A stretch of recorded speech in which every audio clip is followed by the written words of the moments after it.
We'll guide you through how to make glass door in Blender. If you find this helpful, don't forget to like and subscribe. People search for this tutorial because many beginners want to learn basic 3D modeling in Blender but feel confused by its interface and tools.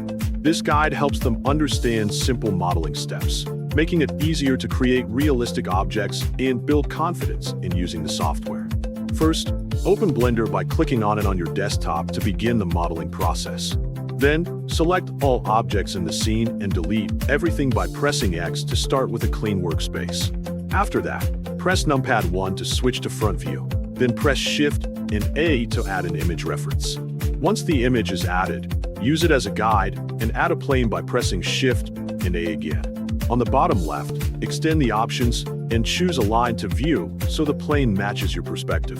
Next, press Tab to enter edit mode and position the plane on the door based on the reference. After that, press Tab again to return to object mode and add another mesh such as a plane or cylinder to begin creating the handle. Press Tab again to edit the new object and place it correctly on the handle area.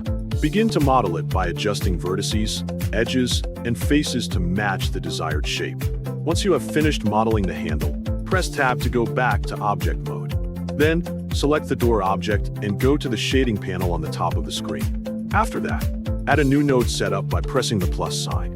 Delete the default principled BSDF by pressing X. Then press Shift and A to add a new shader. In the search bar, type glass and add the glass BSDF to the node panel.